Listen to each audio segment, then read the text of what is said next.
আমাদের এনসিপির একজন সদস্য, কেন্দ্রীয় নেতা, এনসিপির কেন্দ্রীয় নেতা নাসির উদ্দিন পাটোয়ারি বলল, বাংলাদেশে ভারতের এক্সটেনশন দুটা দল আছে, একটা দল হলো আওয়ামী লীগ, আর একটা দলের নাম কি কেউ জানেন? জানেন কে? আর একটা দলের নাম বলেছে জামাতকে। তো আমার প্রশ্ন হলো, জামাতে ইসলাম নাসির উদ্দিন পাটোয়ারির এই বক্তব্যের কোনো প্রতিবাদ করলো না, কেন প্রতিবাদ করলো না? তারা কি স্বীকার করে নিচ্ছে যে তারা ভারতের এক্সটেনশন? প্রতিবাদ করলো না কেন আমার জিজ্ঞাসা। এই প্রতিবাদ না করার একটা কারণ রয়েছে। 28 আগস্ট জামাতের আমির বক্তব্য দেন যে ভারতের বন্ধুত্ব চাই, ভারতের সহযোগিতা চাই।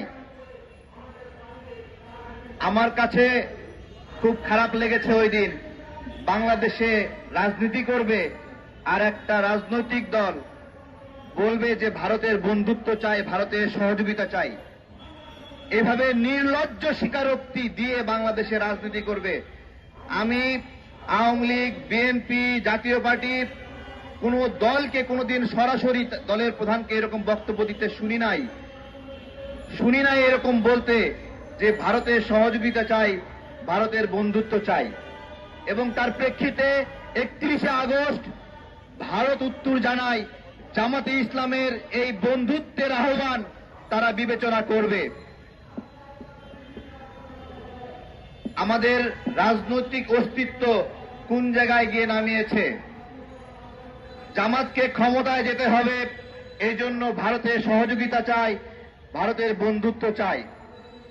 ভারত অবশ্য শুধু আওয়ামী লীগকে দেয় নাই, জামাতকেও দেওয়া শুরু করেছে। জামাতকে নতুন করে দিয়েছে হলো পিআর পদ্ধতি। ভারত জামাতকে খালি হাতে ফেরায় নাই। জামাতকে বলেছে, যাও তোমাদেরকে পিআর দিয়ে দিলাম, তোমরা পিআর নিয়ে এখন নাচানাচি করো। এই হলো বিষয়। এখানে টাইটেল দেওয়া হয়েছে সুন্দর, ভারত কি আমাদেরকে বিপদে ফেলতে চায়? এখন ভারত আমাদেরকে বিপদে ফেলার কোনো সুযোগ নাই, কোনো সুযোগ নাই। যদি আওয়ামী লীগের মতো কোনো দল থাকে তার মাধ্যমে বিপদে ফেলতে পারে, আর যদি জামাতের মতো কোনো দল থাকে তার মাধ্যমেও বাংলাদেশকে বিপদে ফেলতে পারে। যদি এই দুই জায়গা থেকে কোনো সহযোগিতা ভারত না পায়, তাহলে অন্তত তারেক রহমানের কাছ থেকে ভারত কোনোদিন সহযোগিতা পাবে না। কারণ এই বেগম খালেদা জিয়া, গণতন্ত্রের মা, তার ভারতের প্রতি বিদ্বেষ এবং ভারতের প্রতি ব্যবস্থাপনার কারণে সংবাদ মাধ্যমে নিউজ হয়েছিল ভারতের পিঠে খালেদার চাবুক। আমরা ভুলে গেছি? ভুলে গেছি না আমরা? ভুলে গেছি না আমরা। এগুলো আমাদের খেয়াল রাখতে হবে। প্রিয় ভাইয়েরা, ভারতের সঙ্গে যারাই আঘাত করবে আমরা কি তাকে প্রতিরোধ করব? প্রতিরোধ করব? আমরা প্রতিরোধ করব না? আমরা জামাতকে স্পষ্টভাবে বলছি, 28 আগস্ট আপনারা যে বক্তব্য দিয়েছেন, স্মরণ করে দিচ্ছি, ওই বক্তব্য আপনারা প্রত্যাহার করবেন। বাংলাদেশে ভারতের সহযোগিতা নিয়ে আমরা কাউকে রাজনীতি করতে দেব না, আমরা প্রতিরোধ করব।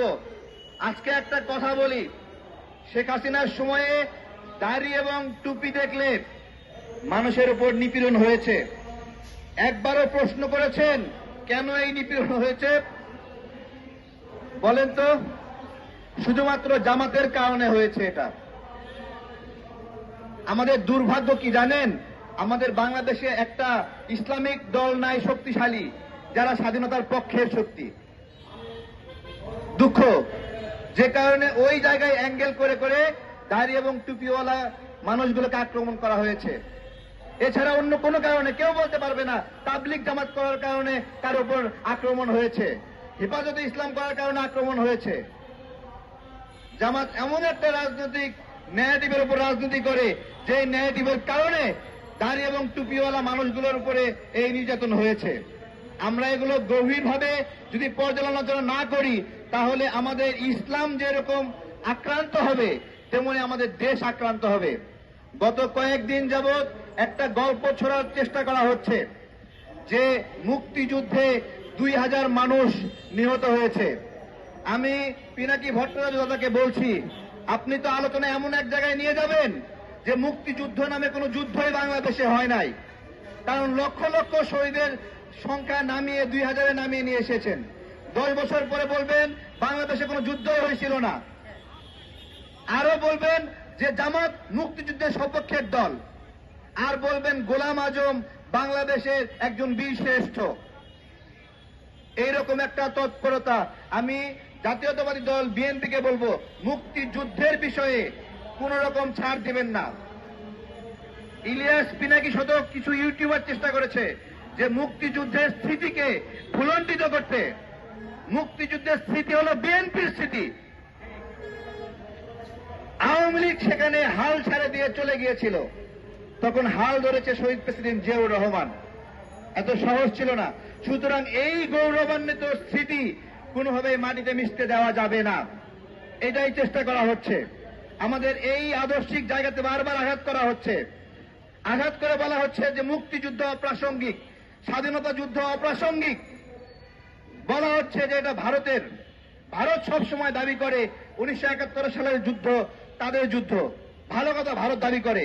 তাহলে এই দাবিতে যারা সমর্থন দেয়, ভালো করে বোঝেন, ভারত দাবি করে 71-এর যুদ্ধ তাদের যুদ্ধ।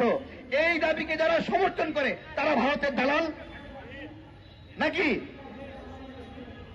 তাই না?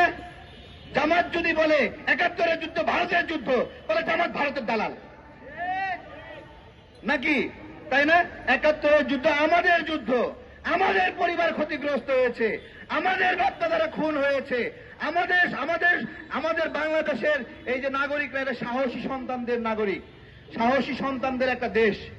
এই সাহসী সন্তানরা কোনো সময় আপোষ করেনি। আপনারা ভালো করে দেখেন যে ব্রিটিশদের বিরুদ্ধে লড়াই, সেই লড়াইয়ে গান্ধী সাহেবরা তারা হলো অহিংস আন্দোলন করেছে, কিন্তু প্রথম সহিংস আন্দোলন শুরু হয়েছে চট্টগ্রাম থেকে। মাস্টারদা সুজয় সেন আমাদের সন্তান, ভারতের সন্তান না। এই ইতিহাসগুলো দৃঢ়ভাবে বলতে হবে। আমাদের লড়াইয়ের কথা আমাদেরকে বলতে হবে। আমাদের লড়াইগুলোকে অপ্রাসঙ্গিক বানানোর ষড়যন্ত্র করা হচ্ছে, আমাদের ত্যাগগুলোকে অপ্রাসঙ্গিক বানানোর ষড়যন্ত্র করা হচ্ছে। আমরা এই ষড়যন্ত্রগুলো রুখে দিব তো? আপনারা জিজ্ঞাসা করেছেন ভারতকে আমাদেরকে বিপদে ফেলতে চায়। ভারত আমাদেরকে বিপদে ফেলতে তখনই পারবে যখন আমরা ওদেরকে সুযোগ দেব। ভাই, ভারতের আমাদেরকে গিলে খাওয়ার সক্ষমতা নাই। আমাদেরকে গিলে খেলে পেট ফেরে ছুঁড়ে ফিরে আমরা বের হয়ে আসব। এত সহজ না। বাংলাদেশের সাথে ভারত যদি যুদ্ধ শুরু করে, পাকিস্তানের সাথে যুদ্ধ শুরু করে, ভারত কোনোদিন জিতে নাই কোনোদিন। জিতছে কোন যুদ্ধে কে দেখাতে পারবে? 1971 সালে আমরা আমাদের সক্ষমতায় জিতেছি, ভারতের সক্ষমতা জিতে নাই।